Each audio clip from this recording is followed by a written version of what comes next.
بتبدأ الحلقة السابعة لما كانوا في السفينة، وساعتها سونج وقعت بس إيان مسكها بسرعة وهي اتحرجت منه، ورجعوا بعد كده على القصر وكان باين عليهم التوتر، بس الخدم بيقلقوا لما لقوا الأمير جاي من غير الحرس بتاعه، فبيسألوهم إذا كانوا في مكان لوحدهم علشان كده ما خدوش الحرس، بس هما الاتنين بينكروا في صوت واحد، وده اللي بيخلي الخدم يستغربوا أكتر، وخصوصا إن توترهم باين. بس الأمير بينهي الموقف وبيقول لها تروح تريح في أوضتها، فبتوافق وبتمشي. ولما بتكون على السرير بتاعها بتفضل تفكر في إيان واخر موقف حصل بينهم، ومش بتعرف تنام من التفكير فيه. وعلى الجانب التاني مع الامير بنلاقيه هو كمان بيفكر فيها، وبعدها بيخرج من اوضته وبيروح لها، وبتستغرب سونج لما بتلاقيه واقف قدام الباب بتاعها، بس هي بتتوتر اكتر وما بتردش عليه، فهو بيضحك وبيمشي. وتاني يوم بتخرج سونج لشغلها وبنلاقيها بتتسحب علشان ما يشوفهاش، بس هو اصلا بيكون جاي من وراها، ولما بيناديها بتتخض وكانت هتقع كالعاده، بس هو بيلحقها وبيمسك ايديها، فبتتوتر اول ما بتشوفه وبتجري من قدامه وبتقوله انها متاخره على الشغل، فهو بيفضل يضحك عليها. وبعد كده بتروح سونج على الكنيسه لانها بتكون فاكره نفسها ملبوسه من كتر التفكير في الامير.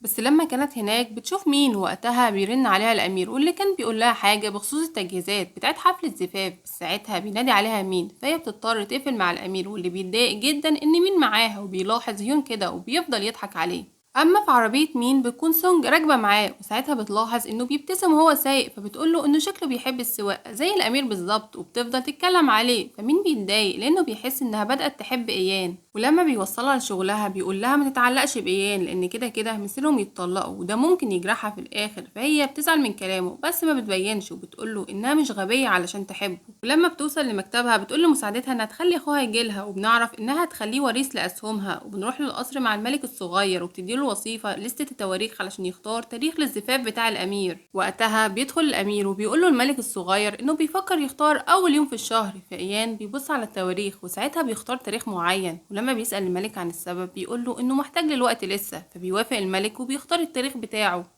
وبنروح لسونج اللي بتكون بتلف على الفروع بتاعت شركتها، وساعتها بتحذرهم وبتقول لهم انها هتتجوز بس هتفضل تراقب المبيعات. ووقتها بيدخل اخوها ومراته، فبتستغرب سونج من وجودها وبتسأل نفسها ايه اللي جابها دي، فهي بتروح تلزق فيها وبتقول لها انها وحشتها وعلشان كده جت، فهي مش بتهتم بيها. وساعتها بتقول لاخوها انها تسلمه كل الاسهم بتاعتها ولو ضيعها هتقتله، وبتسيبه وتمشي بعد كده. فهو بيصطدم انها فعلا سلمته نصيبها في الشركه، وبتكون مراته فرحانه باللي حصل.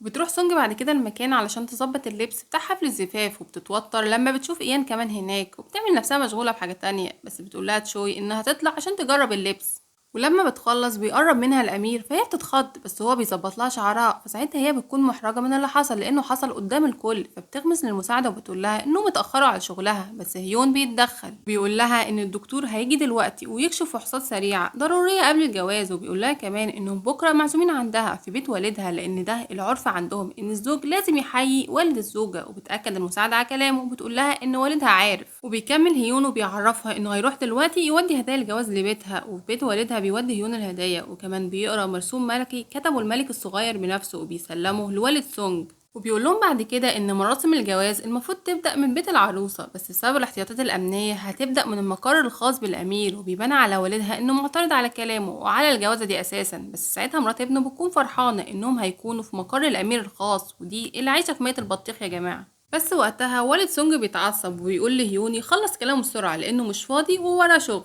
أما عند سونج بيكون الدكتور بيفحصها فحص مبدئي، وبتعرفها تشوي إنهم هيبقوا يروحوا بعدين للمستشفى علشان الفحص الشامل، بس الأمير بيقاطعهم وبيقول لهم يخرجوا ويسيبوهم لوحدهم. وبنعرف انه لاحظ توترها وانها مش على طبيعتها، فبيسألها لو كانت كويسة، فهي بتزعله انه بيتصرف معاها بطريقة لطيفة قدام الكل، وبيفضل يبصلها بنظرات بعينه مش بتخليها تركز، فهو بيضحك على كلامها وبيقول لها ان دي نظراته دايما. اما يون في الوقت ده بتقول لها مساعدتها اخر اغوال ايان، وبتقول لها انه كان الصبح متضايق، فساعتها بتقرر انها تخرج تتمشى مع الامير. ولما بتقابله بتسأله اذا كان في حاجة مضايقاه واذا كان ده بسبب اللي حصل بينهم على العشاء امبارح، بس هو بينكر. فبتسأله اذا كان حصل حاجة بينه وبين سونج خلته متضايق منها، فهو بيقول لها انك عاوزه ده يحصل طبعا. فبتكمل وتقول له ان كل واحد فيهم من عالم مختلف ومستحيل يتفقوا مع بعض. فبيحرجها ايان وبيقول لها انتي واخويا كنتوا من نفس العالم، فهل اتفقتوا مع بعض وكنتوا عايشين بسعاده سوا؟ فيا عيني ما بتعرفش ترد عليه.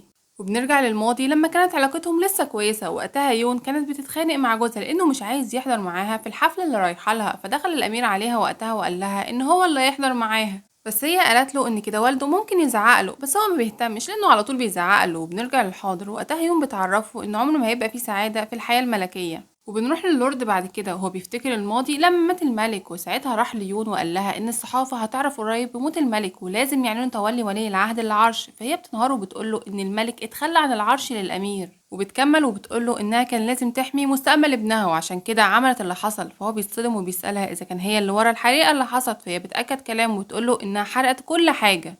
وبنروح بعد كده لإيان وهو بيبص على عقد الجواز اللي بينه وبين سونج، وبعد كده بياخده بيحطه في الخزنة بتاعته، ونلاقيه بيطلع وصية الملك اللي بيتنازل فيها عن العرش، وبنكتشف إنها معاه أصلا. وتاني يوم بيكون الأمير وسونج رايحين القصر بتاع والدها، وبيعرفهم هيون إن ممكن يبقى في ناس قدام القصر مستنيين إنهم يشوفوهم ولازم يبتسموا ليهم، وسونج تمشي ورا الأمير، بس هي بيبقى باين عليها التوتر إنها هتقابل والدها. فوقتها بتسأل هيون هما المفروض هيمشوا بعد قد إيه، فبيعرفها إن أقل حاجة 4 ساعات، فهي بتتصدم وبيلاحظ إيان كده وبيعرف إن علاقتها مع والدها مش كويسة. ولما بيوصلوا لبيت والدها بيستقبلهم أهلها، وساعتها بيطلب والدها من إيان إنه ياخد باله منها ويحميها، خصوصا إنها تتجوز في القصر اللي معروف بالمشاكل والحوادث اللي حصلت فيه، فبيطمنوا إيان إنه هياخد باله منها. بس ساعتها سونج بتضحك بسخرية وبتقول لوالدها إنه مش لازم يمثل إنه بيحبها، ده حتى لما عملت حادثة ما اتصلش يطمن عليها، بس هو بيتجاهل كلامها وبيقول إنها لسه صغيرة ومش فاهمة حاجة، بس هي بتتضايق وبيبان عليها إنها على وشك إنها تعيط.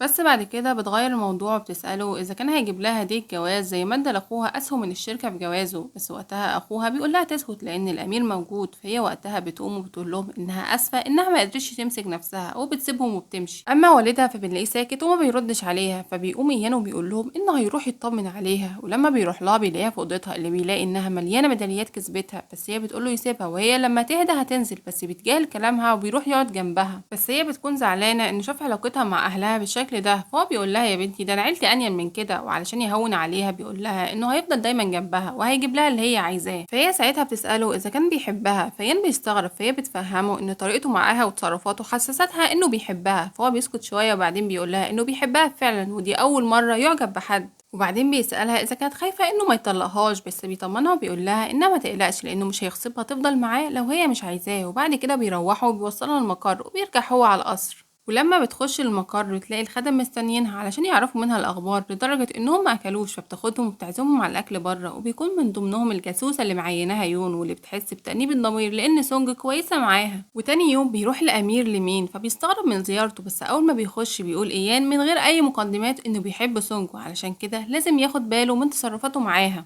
وتاني يوم بيكون يوم الزفاف وبيكونوا بيجهزوا سونج وبيجيبوا لها اللبس بتاعها واللي بيكون لونه احمر، فبتفرح انها تقدر تدخل باللون الاحمر للقصر على اساس انها ما دخلتش قبل كده يعني.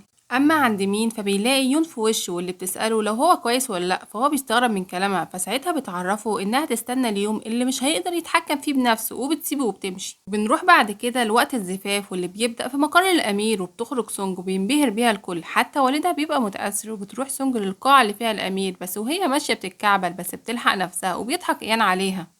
وبيعلن واحد بعد كده جوازهم رسميا وانها بقت كده مراته، وبيشربوا بعدها مشروب كنغب بينهم، وبيخرجوا في موكب بيحيوا الناس، وبيتذاع حفل الزفاف في التلفزيون، وبيشوفهم مين وهو زعلان، وبتلاحظ يون وبتقوله ان كان المفروض يرفض الجوازة دي، وتحذره ان سكوته الطويل ده هيجي قصاده انفجار بعد كده. وبعدها بشوية بيوصل الأمير وسونج للقصر وبيهنيهم مين بجوازهم، بس قبل ما سونج ترد عليه بتفضل تكح، وبعدها بيغمى عليها وشكلهم كده سمموها. وهنا بتخلص الحلقة السابعة من المسلسل، ومستنيين الحلقة الثامنة عرفوني في الكومنتات.